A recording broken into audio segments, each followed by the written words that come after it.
What a night in Toronto. This wasn't just a playoff game. It was a statement, a response, and a reminder that this series is far from over. After dropping the first two games against the Cleveland Cavaliers, the Toronto Raptors came into Game 3 with pressure, urgency, and a desperate need to prove they belonged. And from the very beginning, you could feel something different in the air. The energy, the intensity, the hunger, it was all there.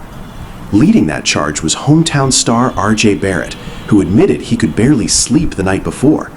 The anticipation of playing his first playoff game at home, in front of his own city, was simply too big to ignore. But instead of letting that pressure overwhelm him, Barrett turned it into fuel and delivered one of the best performances of his career. From the opening tip, Toronto looked more aggressive, more connected, and far more determined than in the previous two games. Barrett came out firing, knocking down shots with confidence and attacking the defense with purpose. Alongside him was Scottie Barnes, who matched his intensity every step of the way. Together, the duo scored 33 points each, marking career playoff highs for both players. It was a historic performance, as they became just the third pair in Raptors history to each score 30 or more points in a playoff game, joining legends like Kawhi Leonard, Kyle Lowry, and DeMar DeRozan. That alone tells you how special this night was. But this wasn't just about two players. It was a complete team effort. The Raptors shot an incredible 61% from beyond the arc, hitting 14 of their 23 three-point attempts. That kind of efficiency is deadly in playoff basketball, and it completely changed the dynamic of the game. Every time Cleveland tried to build momentum, Toronto answered with another big shot. The bench also played a huge role, with rookie Colin Murray-Boyle stepping up in a massive way, scoring 22 points and setting a franchise record for a reserve in a playoff game. Jamison Battle, who hadn't even appeared in the first two games of the series, suddenly became a key contributor, knocking down 4 crucial three-pointers.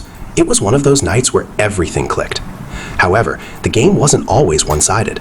Cleveland came in as the more experienced team, leading the series 2-0, and they showed why early on. The first half was tightly contested, with both teams trading baskets and the score tied at halftime. Even heading into the fourth quarter, Toronto held only a slim 2-point lead. At that moment, the game could have gone either way. But this is where the Raptors truly made their mark. In the final quarter, Toronto completely took over. They outscored Cleveland 43-23 in the fourth, turning a close game into a dominant victory. The defense tightened, the offense flowed, and the crowd inside the arena became a sixth man that Cleveland simply couldn't handle. The Cavaliers, led by Donovan Mitchell, James Harden, and Evan Mobley, struggled to find rhythm. After their explosive performances in Game 2, all three stars were held under 25 points in Game 3. Mitchell finished with just 15 points, Harden had 18 but committed 8 costly turnovers, and Mobley added 15 on inefficient shooting.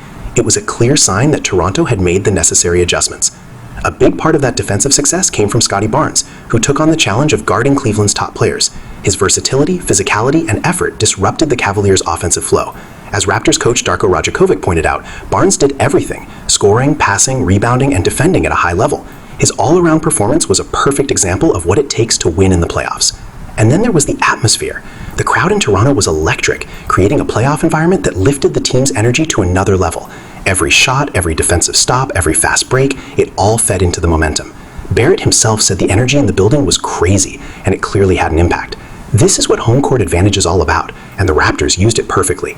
Now, with the series at 2-1, everything changes. Toronto has gained confidence, momentum, and belief.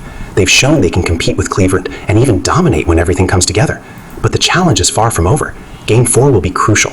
A win would tie the series and completely shift the pressure onto the Cavaliers. A loss, however, would put Toronto back on the brink. For Cleveland, this game is a wake-up call. They need to regroup, take care of the ball, and find ways to counter Toronto's defensive intensity. For the Raptors, the formula is clear. Play together, stay aggressive, and feed off the home crowd. One thing is certain, this series just got a whole lot more interesting. And if Game 3 was any indication, we are in for an incredible battle moving forward.